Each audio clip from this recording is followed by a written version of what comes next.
We're playing detective to piece together lost and forgotten stories. That's next on Columbus Neighborhoods.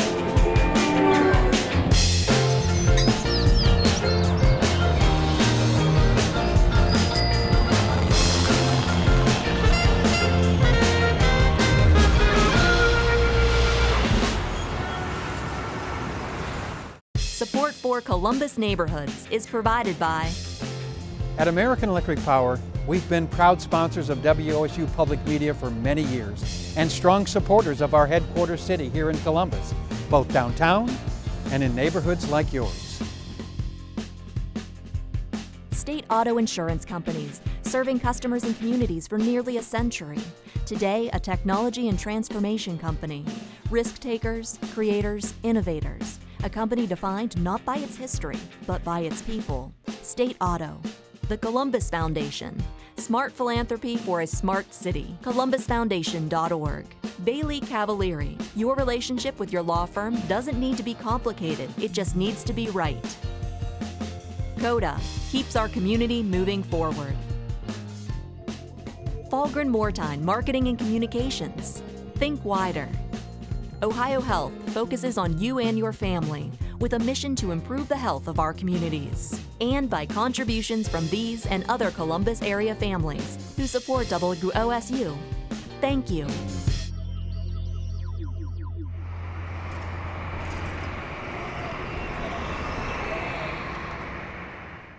Back before camera phones, most of us had shoe boxes full of photographs.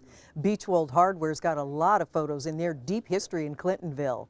Our old photographs are always fun to look through, but a few faces are lost to us. Their stories long gone because we just didn't write them down.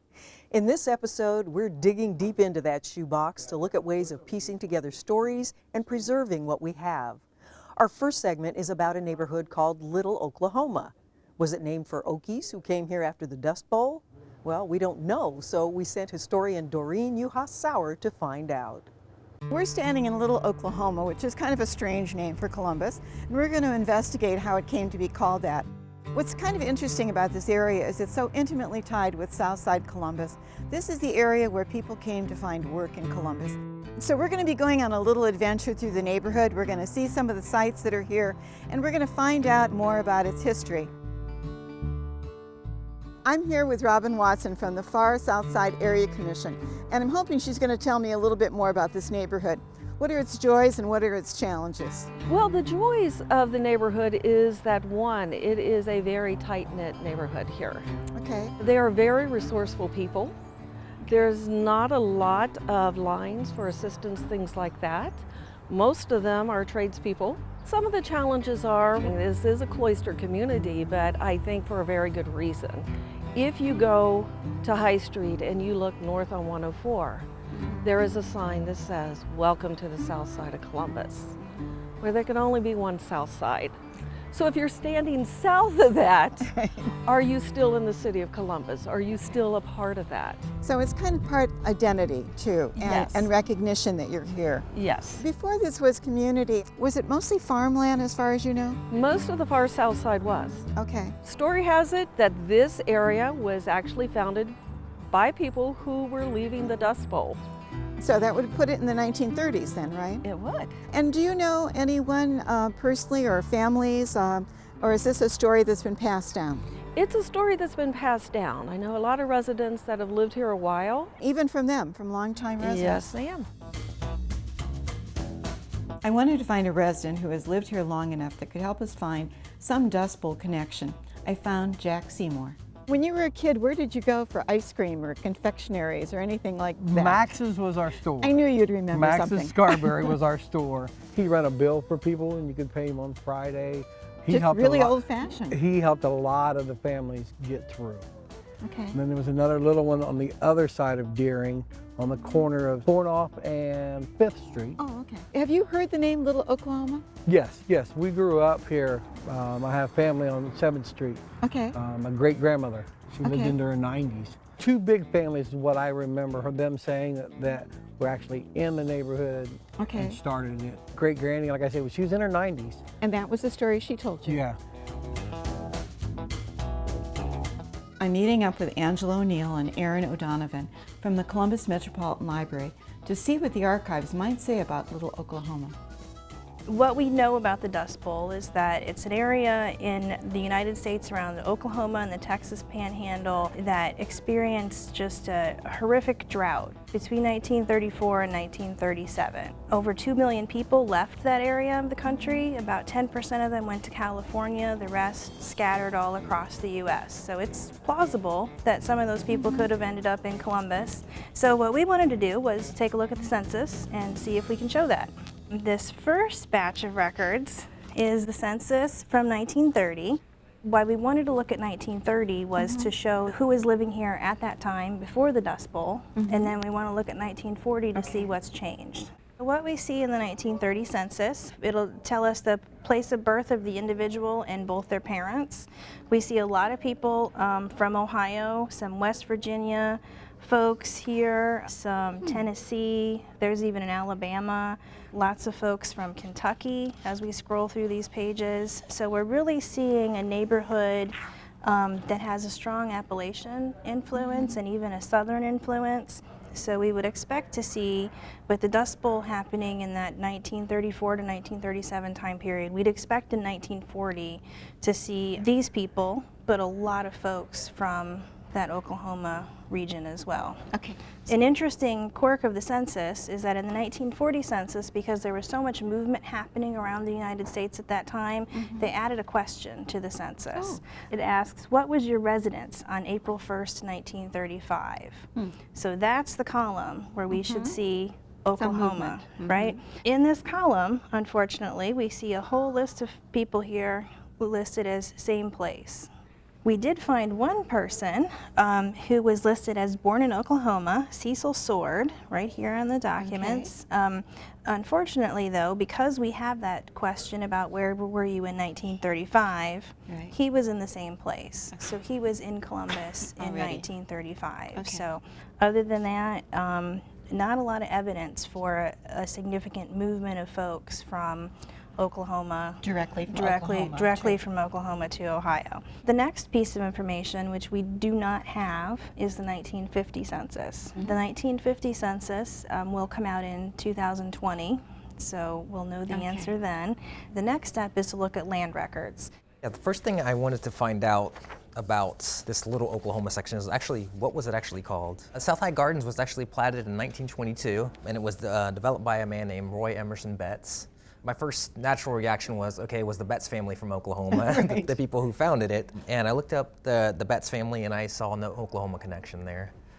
I also saw a lot of places around the area were named after the Fornof family. Again, I wanted to see if that was an Oklahoma connection, and I did not see an Oklahoma connection there. I was looking at this family called the Marcos family, who owned a little barbecue restaurant, and just by chance I wanted to see, okay, where were they from? It says originally they were from Greece, which makes sense. The last name Marcos is Greek. And I was looking on there and they said they've been in Ohio for a while. And when I was on Ancestry.com, it suggested a record for Peter Marcos that there was a naturalization record from Oklahoma. And what I did is I pulled that record up and found his naturalization record in the year 1909. What I ended up doing was going to the city directories. I did find his brother, Gus Marcos, was here in 1907, but I did not see Peter Marcos here until 1909, which would have been after this naturalization.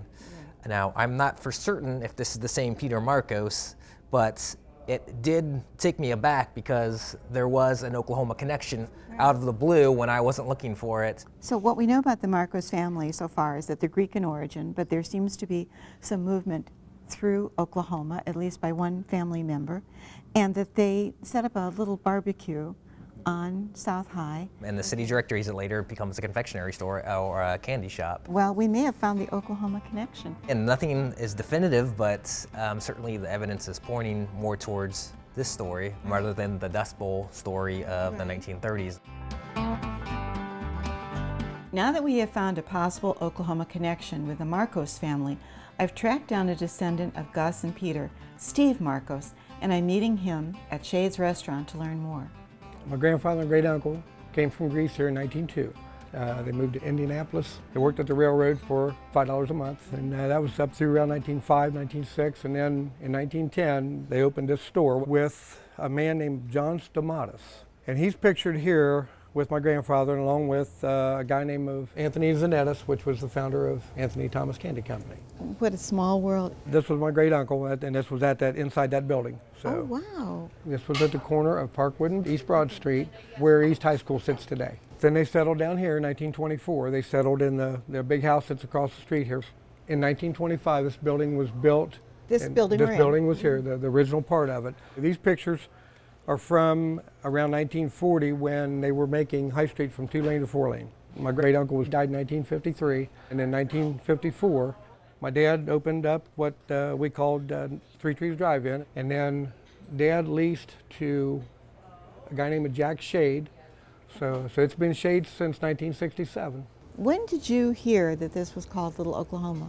Well, you know, growing up, I had heard it. I mean, I've always known it was Little Oklahoma. I talked to a family friend named Milt Duco. He gave me the rundown about how this became Little Oklahoma and people moving from the Dust Bowl area. He was told that Columbus was known as the gateway to the east. So a lot of people came through this way, and they found work here, and they found cheap housing. I asked Milt, where he had learned this stuff, and he said, well, he said, I learned that from your dad. Wonderful.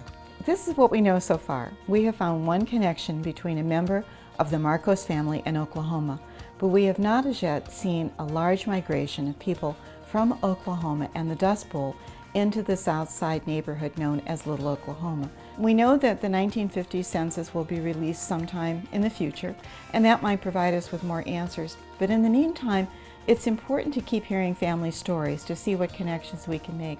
So if you happen to have stories about Little Oklahoma and would like to share them, please do so on Columbus Neighborhood's Facebook page.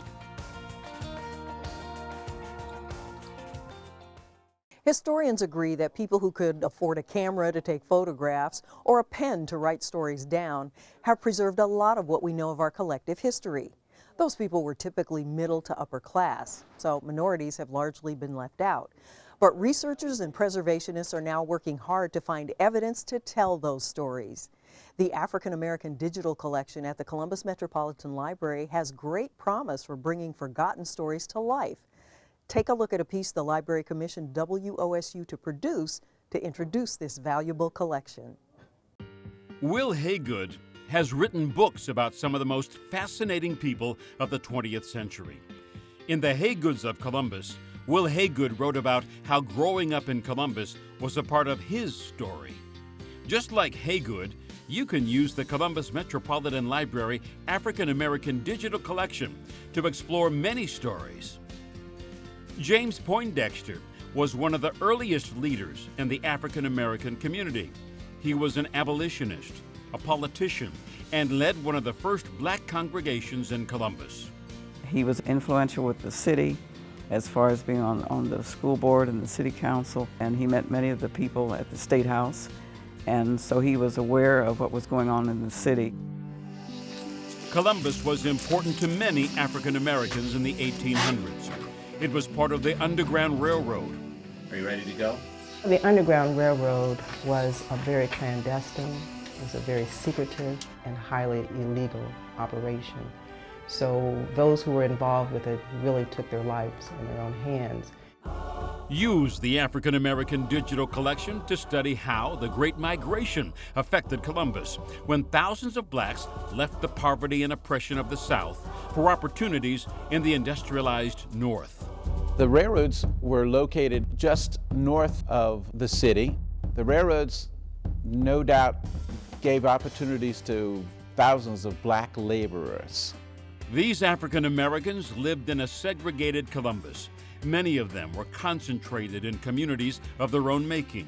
There was an old Hanford village that was there probably in the late 1800s and early 1900s, and it had its own police force, fire chief, stores. I mean, it was just a contained little community. It was destroyed in the early 70s when I-70 came through. Of all the African American communities in Columbus, the largest and most prosperous was located on Long Street and Mount Vernon Avenue. Saturday was the East Market. Saturday was the bowling alley on Mount Vernon Avenue. Saturday was a novelty food bar. The black community had its own businesses, its own establishments where we could go shop and buy things. We had those things, number one, because we weren't allowed to go downtown for many years. The library's collection shows that the African American experience in Columbus is compelling, complex, and is constantly evolving. It's extremely important for our public library to be a depository of information, images, photographs of the African American community in Columbus, because there's so much rich history that we don't want lost. And the collection will become even more robust as you and others contribute your photographs and documents and help chronicle African American life in Columbus. I just wanted to remind people that there were communities that have been demolished, but the traditions and the culture remain. They're not going anywhere. You may take away the buildings, you may take away the street signs, but that culture and tradition and life and way of life will always be. Researching your own family tree can be a full-time hobby, but it's important work to keep family stories alive to pass on to future generations. Producer Diana Bergeman uncovered some tips to start the process.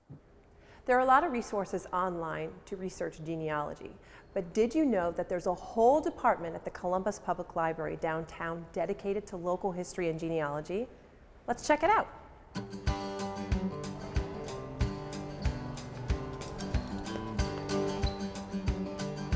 Hey Russ. Hey Diane, how are you today? I'm doing great. Thank you so much for meeting with me. Hey, great. Welcome to Local History and Genealogy. Thank you. Well, today we're talking about genealogy.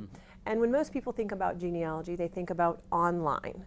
But I think a lot of people don't know that there's this whole resource available here right at the library. Tell me what you guys can do for people in their genealogy research. Yeah, there's a lot of material available online, but there's a ton of material that isn't still.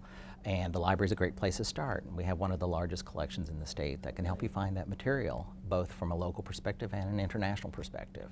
So we have a lot of books and resources, indexes and transcriptions to records that lead you to those original records you need to find about your ancestor. All right, so let's talk about Genealogy 101. How does someone get started doing genealogy? You need two forms. One is the pedigree chart, which helps you find your ancestors from you back directly through your line, and then a family group sheet, which gives you more information about a specific family, such as the parents and all their children. Would it be helpful and useful to give it to some of the older people of your family? Sure, give it to other members of the family, especially the elders. While they're alive, get that information from them. And don't worry about if it contradicts what you think you may know. It supplements what you know. So it does take time and resources and a little bit of money on people's parts, but it's well worth it. And then you can get them kind of unstuck when they get to a point, maybe online or in their research, that they just don't know where else to go. That's what you guys are here for. Correct. We're essentially a guide. We assist and guide you through your research. We don't do your entire family history, but we kind of get you where you need to go. So what I'm hearing from all of this is that there's a little bit of legwork, but it's also really good to have a goal in mind when you're starting your genealogy research, whether you want to connect yourself to the Civil War or your ancestors came over on the Mayflower or a famous person. Some people maybe only want to do a couple of generations, or again, connect with a famous person or event in history, or even a natural disaster or something like that. They may, Johnstown flood, people have a connection to that. 9/11 is the most recent kind of big thing that's pivotal in people's lives, and you want to know that connection to it, how it affected our lives and our families. Well, on that note, I'm actually related to Abraham Lincoln. Can you tell? There may be a resemblance, but that's not all we need. Okay. Since I was a little girl, I've always been told that I am related to Abraham Lincoln. Oh, cool. Sixth cousin on my mom's side. But as I get older, I really want to connect myself to that lineage. In the 1970s, my family did a bunch of research. They compiled a book, and so I grabbed that. I gave that to you a few weeks ago, and you had a chance to look at it. So would you be willing to kind of look it over and see what I got? We can sure look at that and see what we can find. Perfect. Let's go.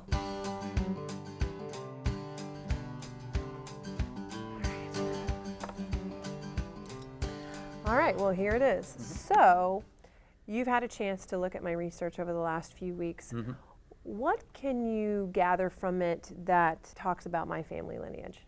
Some of the research actually indicates that there is possibly a connection to Abraham Lincoln, and it's through his mother, Nancy Hanks. Her sister actually married one of your ancestors. So you are a cousin of sorts.